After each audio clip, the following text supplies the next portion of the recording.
I'm Rob Skinner, and this is the Rob Skinner Podcast. Have you ever walked into a city or even a room and you just felt something deep inside just stir? Not anger, not annoyance, but a distress, a holy distress. Today, I want to take you to Acts chapter 17 and walk with Paul into Athens. One man, one city, one burning conviction, and show you how God uses solitary conviction to shake an entire culture. All this and more on the Rob Skinner Podcast.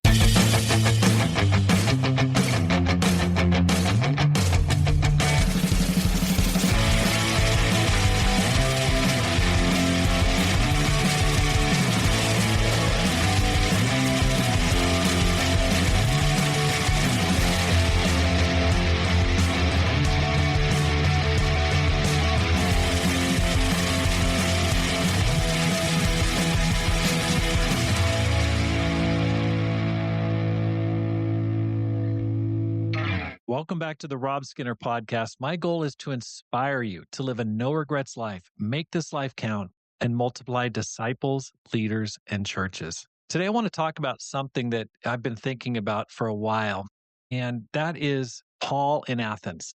One man, one city, one burning conviction. We're going to take a look at Paul in Athens from Acts chapter 7. What happens there isn't just ancient history. I believe it's a blueprint for spiritual courage in a modern city. Let's go ahead and read from Acts chapter 17, starting in verse 16. While Paul was waiting for them in Athens, he was greatly distressed to see that the city was full of idols. So he reasoned in the synagogue with the Jews and the God-fearing Greeks, as well as in the marketplace day by day with those who happened to be there. A group of Epicurean and Stoic philosophers began to dispute with him. Some of them asked, "What is this babbler trying to say?" Others remarked, "He seems to be advocating foreign gods." They said this because Paul was preaching the good news about Jesus and the resurrection.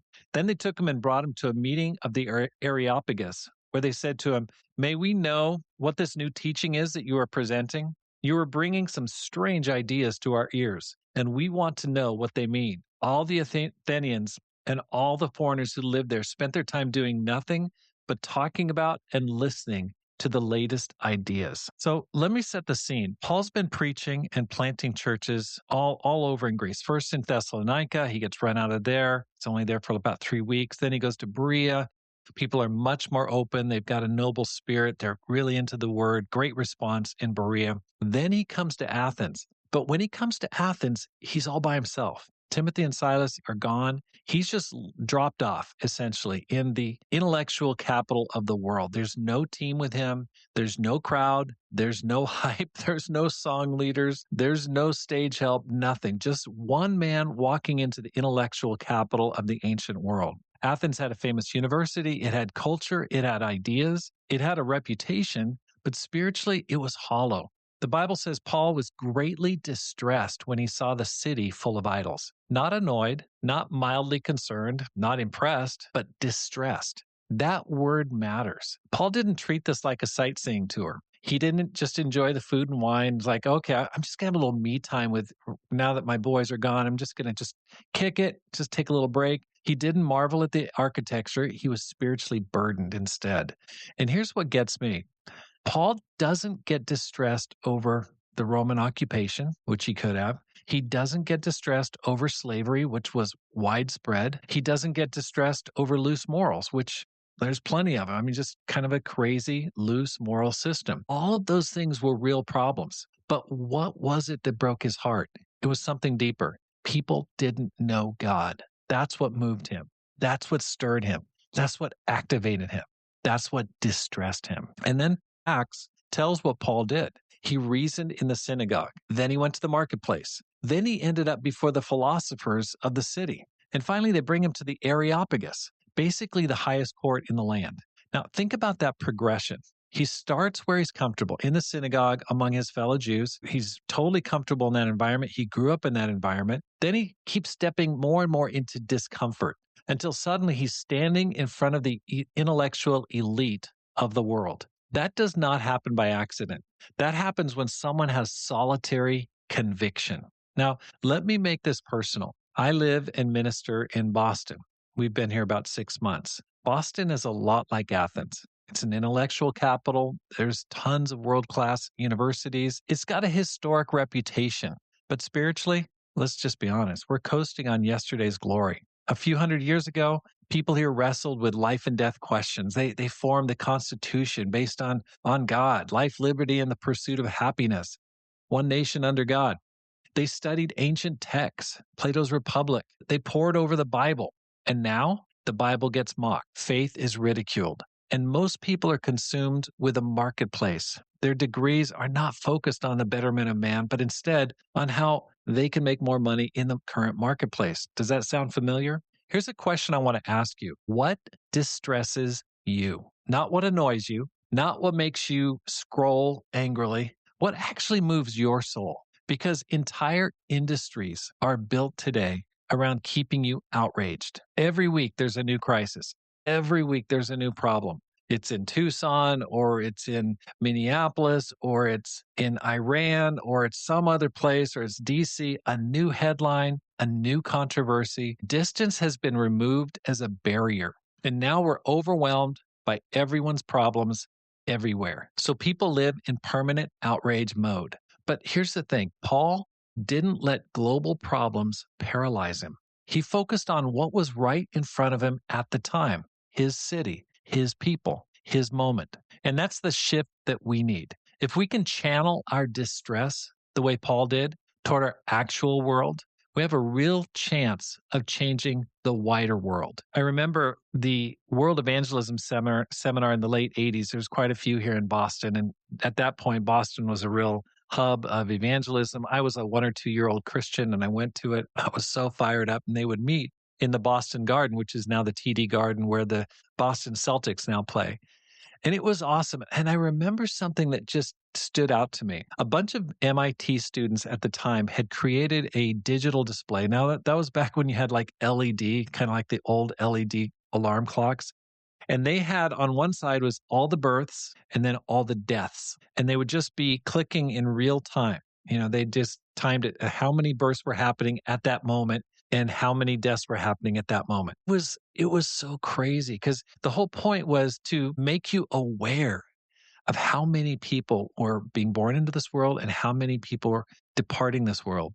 And the question was that you were left with is, do they know Christ? If they're dying, do they know Christ? And that created a sense of distress in the people who were there. And I just remember going, my gosh, we got to do something about this. And it was super, super effective. Of course, the technology compared to what we have today is relatively low tech, but man, it impacted me. I remember just going back to the Bay Area where I was living and just going on campus and sharing my faith. I was just so fired up. I'm like, I got to preach the word. I got to make a difference. People are dying. I got to bring the gospel to them. And that was a good distress that was created because it focused on really what matters the most. So let me ask you again, what distresses you at work, in your classroom, in your family, in your building or your neighborhood, among your friends that might be God tapping you on the shoulder saying, hey, here's something you should be distressed about. For me, distress changed the entire direction of my life. I became distressed over my family not knowing Christ, about my mom, my brothers and sisters.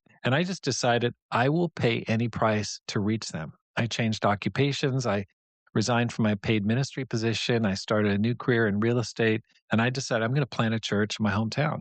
I changed locations. I just walked away from comfort because I couldn't live with the thought that they might never hear the gospel. And that's what distress can do when it's surrendered to God. I mean, that was a good distress. I'm really glad I had that. I mean, I just felt distress and I still feel distress. I want my family to know God. Now, here's the part I love.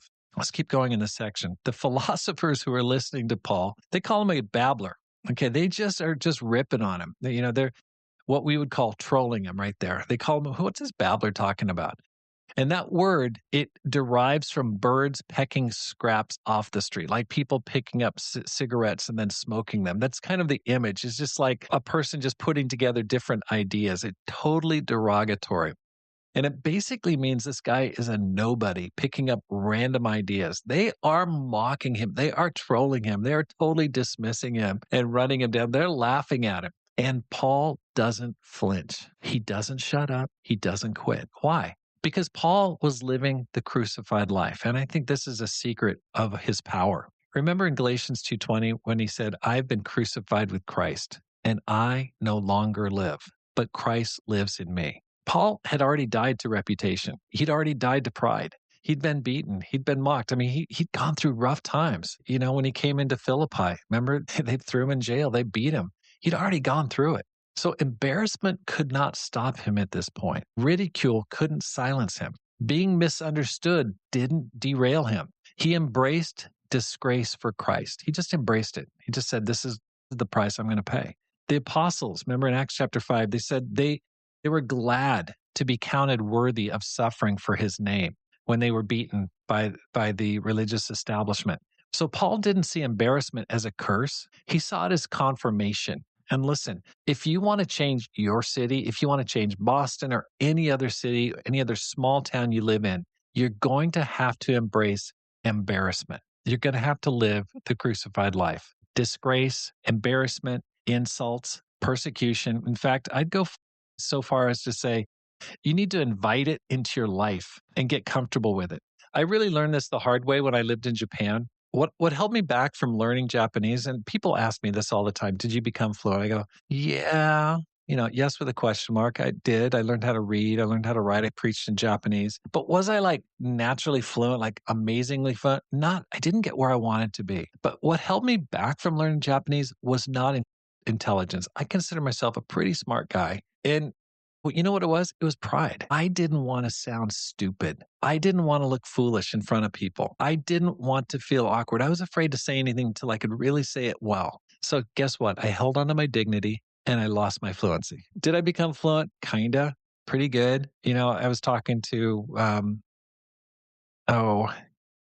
Lena Wooten. She's a straight shooter. She just like, you're there 10 years. You didn't speak it fluently. He's like, well, wish I could have done better. There's a spiritual lesson there.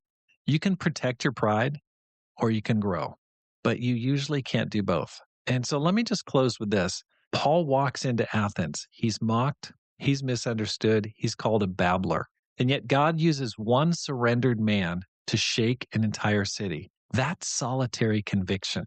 And that's what revival is made of. Not crowds, not programs, not hype, not a great music service, just disciples who are willing to be distressed, willing to be uncomfortable, willing to look foolish so Christ can live through them. If every believer did that in Boston, revival wouldn't just be a theory. It would be inevitable. And I think about churches all over the world and I just go, what does the church need? It needs people that are willing to embrace embarrassment, who are willing to live the crucified life. And when every disciple has that, there's going to be revival. I shared that story about the evangelism seminar. There were so many people at that time. We were rough. We were unrefined. There were so many people that, had lots to change, had all sorts of issues to deal with. But there was a distress that drove people. The distress that said, hey, the number one need in this world is for people to get to know God. And that's what sparked hundreds of churches being planted all around the world. That was the fire, that distress,